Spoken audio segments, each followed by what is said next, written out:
গত মে মাসে ৩ ম্যাচের টি-20 সিরিজ খেলতে পাকিস্তানে গিয়েছিল বাংলাদেশ। সেই সিরিজ হোয়াইট ওয়াশ হয়ে ফিরেছিল টাইগাররা। তবে প্রতিশোধ নিতে খুব বেশি দেরি করেনি লিটন দাসের দল। ঘরের মাঠে ফিরতি সিরিজ এরই মধ্যে জিতে নিয়েছে বাংলাদেশ।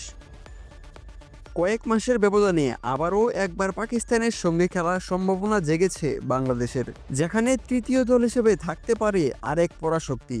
আগামী বছর ভারত শ্রীলঙ্কায় বসবে টি-20 বিশ্বকাপের পরবর্তী আসর। সেই টুর্নামেন্টকে সামনে রেখে প্রস্তুতিতে কমতি রাখছে না দলগুলো। বাংলাদেশও এরই ফরম্যাটে ব্যস্ত সময় পার করছে। বিশ্বকাপ সামনে রেখে আগামী বছর ফেব্রুয়ারিতে বাংলাদেশ ও অস্ট্রেলিয়াকে নিয়ে একটি ত্রিদেশীয় টি-20 সিরিজ আয়োজনের চিন্তা করেছে পাকিস্তান। আগামী বছর সেই সময়ই মূলত অস্ট্রেলিয়ার বিপক্ষে 3 ম্যাচের টি-20 সিরিজ খেলার কথা পাকিস্তানের। সেই সিরিজেই বাংলাদেশকে অন্তর্ভুক্ত করে সেটিকে ত্রিদেশীয় সিরিজ আয়োজনের কথা ভাবছে পাকিস্তান। বিসিবি সূত্রের বরাত দিয়ে এমন খবরই দিয়েছে পাকিস্তান সংবাদ মাধ্যম জিও সুপার।